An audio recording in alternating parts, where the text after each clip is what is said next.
नमस्कार किसान भाइयों और बहनों, आज हम आपको सिखाने जा रहे हैं कि सॉइल सैंपल कैसे लिया जाए। तो सॉइल सैंपल लेने के लिए आपके पास कुछ चीज़ें होती है जो आपके पास होना बहुत ज़रूरी होता है। ये हो गया आपका सॉइल ऑगर। सॉइल ऑगर का क्या यूज़ रहता है, इससे हम सॉइल निकालने का काम करते हैं। जो हमारी मिट्टी होती है उसमें इसको हम दबाते हैं और वहाँ से सॉइल निकालते हैं। तो ये होता है हमारा सॉइल ऑगर। ये इस तरह का आगे से इसमें स्क्रू की तरह बना होता है, जिससे हम मिट्टी के अंदर इसको प्लो इन कर देते हैं, डिग कर देते हैं और उससे फिर हम मिट्टी बाहर निकाल देते हैं। और दूसरा होता है हमारा फावड़ा। फावड़े का ये यूज़ होता है कि जो हमारे बाहर ऊपर ऑर्गेनिक मेटल्स होता है, हमें उसे पहले साफ़ करना ज़रूरी होता है जब भी हम सॉइल सैंपल लेते हैं, क्योंकि सॉइल सैंपल में कभी भी हमें बाहर का ऑर्गेनिक मैटर और कोई जो खाद वगैरह पड़ी हो वो नहीं चाहिए होती है। और जो तीसरी इंपॉर्टेंट चीज़ है जो हमें चाहिए होती है वो होते हैं एक बैग, जिसमें हम अपना सॉइल सैंपल इकट्ठा करके सॉइल टेस्टिंग लैब में ले जाएंगे। और चौथी चीज़ जो हमारे पास होती है वो होती है ये बोरी, जिसमें हम अपना सॉइल सैंपल को कोऑर्डिनेट्स में बांट के उसे 500 ग्राम तक अपना एक कंपोजिट सैंपल बनाएंगे। तो सबसे पहली चीज़ जो सॉइल सैंपलिंग में आती है वो ये होती है कि जैसे हमारी फील्ड है, आप देख सकते हैं ये हमारी फील्ड है। इस फील्ड को हम प्लॉट्स में बांट देंगे। जैसे एक हमारी नीचे वाली फील्ड हो गई, वहाँ से एक कंपोजिट सैंपल आएगा। उसके बाद जो हमारी ऊपर वाली फील्ड है वहाँ से एक कंपोजिट सैंपल आएगा। उसके बाद जो उससे ऊपर वाली फील्ड है वहाँ से एक दो कंपोजिट सैंपल आएंगे। अब कंपोजिट सैंपल क्या होता है? कंपोजिट सैंपल बनाने के लिए हमें एक प्लॉट से कई टाइप के 3 या 5 प्लॉट्स सैंपल्स लेने पड़ते हैं। और उनको लेने की विधि क्या होती है? रैंडमाइज तरीके से हम सैंपलिंग करते हैं कि रैंडमली हम एक एक जगह से वो सैंपल उठा देते हैं। और उस सैंपल को उठाने के बाद हम उस कंपोजिट सैंपल को बोरी के वहाँ लाते हैं और उसे हम अपना 50 ग्राम तक एक कंपोजिट सैंपल बना के बैग में पैक करके उसमें अपना नाम, अपने प्लॉट का नंबर, अपने जो हमारा पिछला क्रॉप हमने लगाया था वो, और अपना पूरा डिटेल उसमें डाल के सॉइल टेस्टिंग लैब में दे देते हैं। इसके बाद हम आपको बताते हैं कि कैसे सॉइल सैंपलिंग की जाए।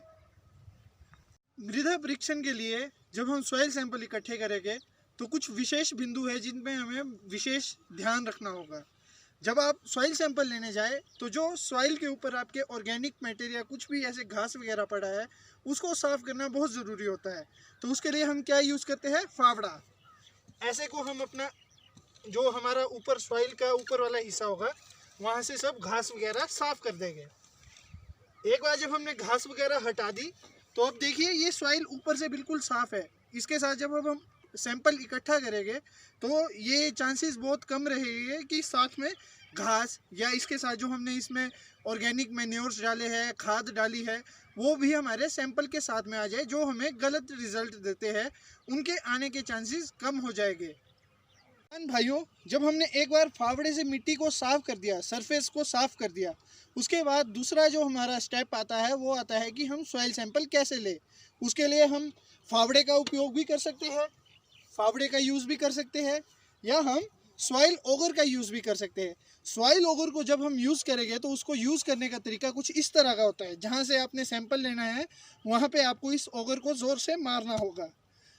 आपने देखा, अब इसे जब हमने मार दिया है उसके बाद इसके स्क्रू की तरह हमने घुमाना है। स्क्रू की तरह घुमा के क्या होगा, ये वहाँ से अंदर चला जाएगा ऐसे।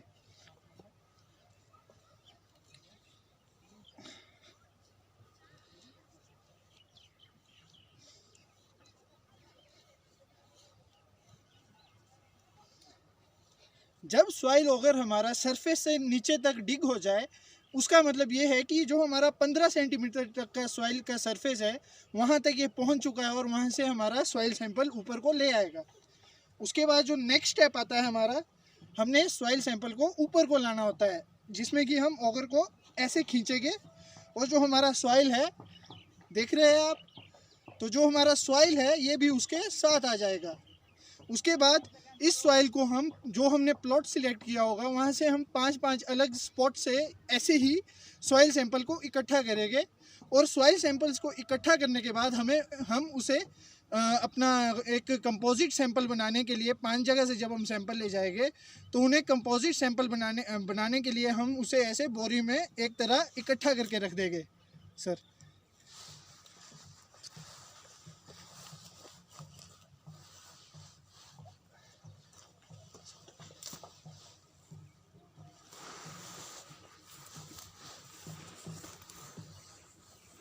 अब जब हम 5 अलग अलग जगह से अपना सॉइल सैंपल इकट्ठा करके ले आए, तो उसके बाद अगला स्टेप आता है कि हमने जो कंपोजिट सैंपल बनाना है वो हमारे पास लगभग फाइनली कम से कम आधा किलो का हो। उसके लिए हम क्या करते हैं, ये जो मिट्टी हमने इकट्ठी की अलग अलग जगह से, उसको हम 4 हिस्सों में डिवाइड कर देंगे। इस तरह से 4 हिस्सों में हम उसे डिवाइड कर देंगे। अब जब हमने इसे 4 हिस्सों में डिवाइड कर दिया, उसके बाद जो इसका डायगोनल हिस्से होते हैं, जो तिरछे हिस्से होते हैं, उन्हें हम अलग कर देंगे। ये हमने अलग कर दिया। फिर इसे हम अच्छी तरह से मिक्स करेंगे।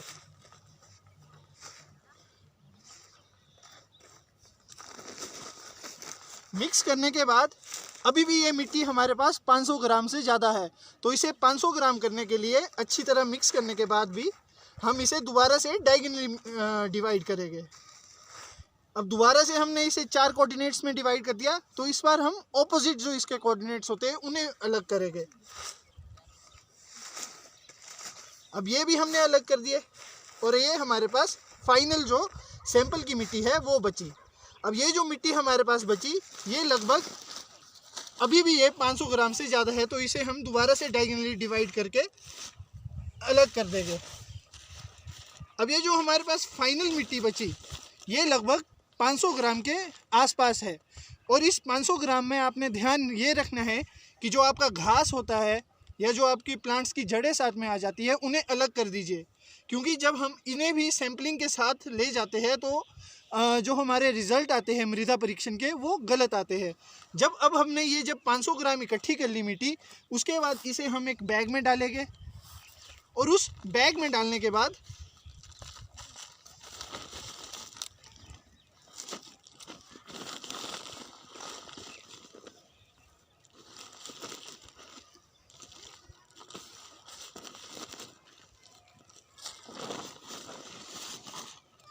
उस बैग में डालने के बाद हम इसमें अपने नाम और अपनी डिटेल्स का टैग डाल देंगे और अपनी नज़दीकी मृदा परीक्षण केंद्र में इसे जांच के लिए दे देंगे। जब भी हम सॉइल टेस्टिंग करते हैं तो उसके लिए कुछ विशेष तरह की चीज़ें होती है जिन्हें हमें हमेशा ध्यान में रखना चाहिए।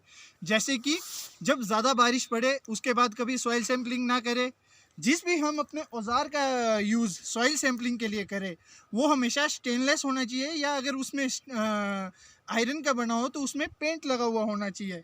और तीसरी चीज़ ये है, कभी भी खाद डालने के बाद, जब हम अपने खेतों में खाद डाल देते हैं उसके बाद कभी भी मृदा परीक्षण नहीं कराया जाता। मृदा परीक्षण हमेशा जब हमने अपने खेत में फर्टिलाइज़र या खादें डालनी होती है उससे पहले ही किया जाता है। तो ये जो हमारा सैंपल आ गया हमारे पास कंपोजिट सैंपल, इसको हम अपने नज़दीकी सॉइल टेस्टिंग लैब या मृदा परीक्षण केंद्र में जांच के लिए दे सकते हैं।